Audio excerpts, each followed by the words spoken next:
So Night of the Splendid Way. I've heard a lot of great things about this book. Walter, this is probably the most inspiring story I have ever read in my life. Now, I know you hear me say this is the best book I've ever read in my life, and this is the best book that I read last year, this is the best book I read last month, the best book I read today, but... Now look at that cover. That is a very nice cover for a book. It is. But here's the deal. I do say that a lot. This is the best book ever. I rarely, in fact, I don't think I've ever read a book twice in my entire life. I will read this book for the rest of my life. And there's a reason for it. This book is an allegory. It's similar to Pilgrim's Progress, only far, far better. Now, I know people are going to hear this on the video and they're going to say, now, that's an exaggeration. I have said this to hundreds of people, and hundreds of people have gotten back to me and said after they've read it, they agree. And here's a reason for it. This is a story about a knight who wants to see the king. And the only way you can see the king is if you keep your armor on. And the only way you can keep your armor on is if you have a pure heart. Now, what's interesting about the story is that he comes across all kinds of other people, other soldiers who have taken their armor off and the war is over for them. And he tries to kind of like, hey, there's the enemies around us, don't you see it? And no one can see the enemy, no one can see the battle except for him, because he's the only one that wears the armor.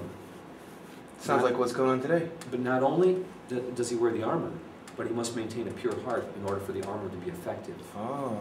And so that even if other people put the armor on and look good on the outside, if his heart's not pure, they can't see the battle. Oh. And it really goes along with what God tells us in His Word, that we fight not against flesh and blood, but against principalities and powers, spiritual wickedness in high places. Most people can't see the battle that's raging around them. They get complacent, apathetic, and they become part of the apathy of the day. Neil Postman said, we're amusing ourselves to death, not in Sir Night of the Splendid Way, because he's fighting a battle. He's trying to wake people up. In Matthew chapter 5, it says, blessed are the pure in heart, they shall see God.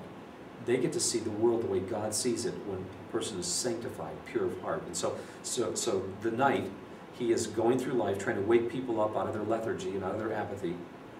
No one can see it, and he's fighting all these battles. I love this one scene where he is fighting the battle, and what's interesting is that he gets wounded along the way. He's one of the king's knights, but he gets wounded severely, and he gets distressed, and he goes into a state of despair and depression, and he doesn't think he can go on. It's very similar to what real life is like for the Christian. But at each time when he feels like he can't go on, the king sends him another knight that wears the armor and has a pure heart. Wow. And side by side they strengthen each other, and they're able to go on to the next battle. And as he's fighting with the enemy, and all of a sudden he turns and the person that was fighting with him is gone, because he knows that he's strong enough to fight the battle himself. Wow. And my favorite part is when he meets the well keeper. He meets the well keeper, and the well keeper doesn't wear the armor, but he has a pure heart. And the well keeper, the knight is about to take a drink of water, and he says, well, halt! He goes, that's the king's water, but for the king's people. And so he takes the drink of the water, and it's just like, wow, I've not had water like this before. It's so pure. He says, I keep the king's water pure and clean. That's my responsibility. And he gets a call that night from the valley of the shadow of death. And the old man, the well keeper, has to go through the valley. And he says, I'm afraid. He says, would you walk with me to the edge of the valley? And the knight is going to walk with him. And he gets down to the edge, and all of a sudden the old man walks through, the well keeper walks through the valley, and all these people start springing up, applauding him, and clapping, and hooraying, and all these beautiful trees, and fruit trees, and vegetables, and flowers everywhere. And all of a sudden the king rises up, and he walks toward the old man.